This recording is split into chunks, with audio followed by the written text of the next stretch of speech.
السلام عليكم ورحمة الله وبركاته. متابعين شركة سفنكس للتسويق العقاري، أهلا بيكم في طريق مصر اسكندرية الصحراوي في وادي النطرون، في مزرعة في قمة الإمكانيات.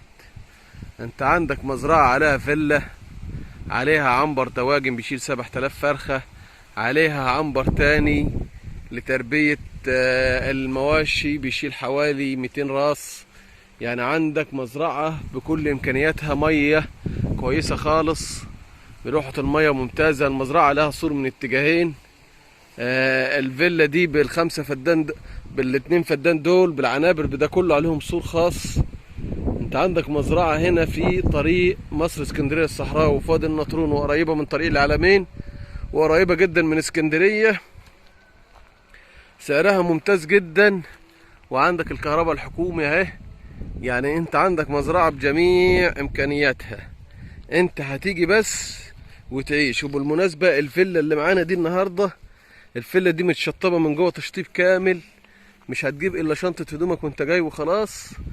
ودي امكانية بمليون امكانية، يعني هتيجي للمعيشة والاستثمار فقط لا غير. هنا في وادي النطرون في مكان ممتاز جدا، ممكن تكون قريبة من اسكندرية، وممكن تكون قريبة جدا منين؟ من القاهرة. يعني لو هتيجي من القاهرة قريب، هتيجي من اسكندرية قريب، هي في نص المسافة ما بين الاتنين. طبعا اللي بيميز المكان هنا مش اي حاجة قد السعر. السعر هنا ممتاز جدا. السعر هنا 10 فدان سعرهم 6,500,000. يعني انت بتتكلم في الفدان ب650,000. عندك محول كهرباء، وعندك مية جوفية ميتها حلوة، وعندك ارض بتزرع برسيم زي ما انت شايف كده، بلات القش. عندك مزرعة جاهزة، عندك عنابر تاني لتربية الطيور، غير يعني من كل الاستثمار، استثمار مادي واستثمار هنا جو. الوادي مالش حل بالنسبة للمعيشة. تعال بينا نوريكم العنبر ده مجهز بالكامل كهرباء. يعني العنبر جاهز، عندنا العنبر جاهز. وعندنا سكن للعمال، يعني وعندنا سكن للمالك، وعندنا كل امكانيات المعيشة.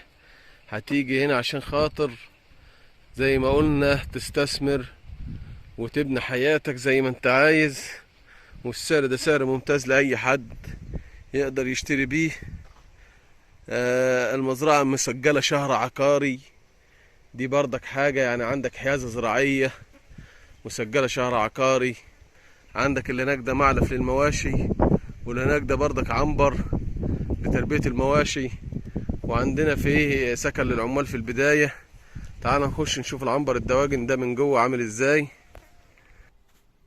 العنبر طبعا متجهز بالهوايات بتاعته، بالشفاطات، بكل حاجة، بالسقايات، بكل امكانيات العنبر موجودة جوه. هناك في الاخر العنبر 700 متر، يعني يشيله بتاع حوالي من 6 ل7,000. مكان مميز، مكان هنا مكان ممتاز جدا جدا. يعني بقية المزرعة بقى بتزرع برسيم حجازي، وبتزرع جميع المحاصيل. ممكن تزرع فول، تزرع بصل، تزرع توم، اي زراعة محاصيل معاك. او النخل زي ما انت شايف النخل كده فيه عامل ازاي. يعني لو تيجي تزرعها نخل برحي، هيكون ده العائد الكبير بالنسبة لك انت، ان انت تزرعها نخل برحي. كل شبر في الارض دي وكل حتة في الارض دي لها قيمة. يعني انت هتيجي هتدفع فلوس بس وتعيش في مكان مش هتعوز منه اي حاجة. والمكان في مكان ممتاز جدا، وقريب من القرية، قرية البيضة، هنا في وادي النطرون. تحياتنا ليكم، احنا شركة سفنكس للتسويق العقاري.